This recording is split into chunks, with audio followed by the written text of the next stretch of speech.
السلام علیکم ورحمۃ اللہ۔ گلوبل اسلامک ایجوکیشن کے پروگرام کیا آپ جانتے ہیں میں خوش آمدید۔ میں ہوں آپ کا ٹیچر محمد عمران غیاث۔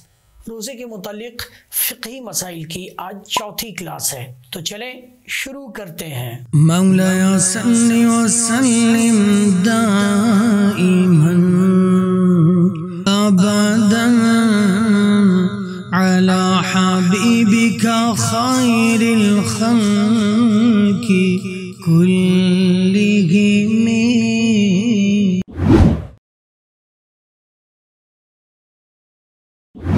بعض امراض کی تشخیص کے لیے جسم سے سوئی کے ذریعے سے خون نکالا جاتا ہے۔ کیا مرض کی تشخیص کے لیے روزہ دار کے جسم سے خون نکالنا جائز ہے؟ نیز اس عمل سے اس کا روزہ تو نہیں ٹوٹے گا؟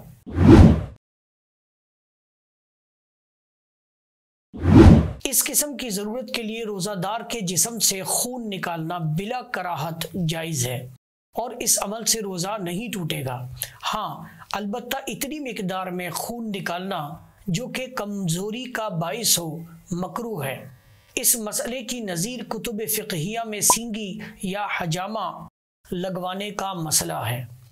ناظرین محترم، آج کی کلاس کو میں یہی ختم کرتا ہوں۔ انشاءاللہ اگلی کلاس میں ہم اور آگے بڑھیں گے اور روزے کے حوالے سے مزید جدید مسائل فقہیہ سنیں گے اور یاد کریں گے۔ آئی ہوپ کہ آج کی کلاس آپ کو ضرور پسند آئی ہوگی، اور اگر آپ کو آج کی کلاس پسند آئی ہے تو نیچے کمنٹ سیکشن میں ضرور کمنٹس کریں۔ امید کرتا ہوں کہ آپ لوگ میرے ساتھ ساتھ چلیں گے، اور اگر آپ چاہتے ہیں کہ میری ویڈیوز آپ کو جلد ملتی رہیں تو پلیز سبسکرائب کریں میرے اس چینل کو اور شیئر کریں، لائک کریں۔ جزاکم اللہ خیرہ۔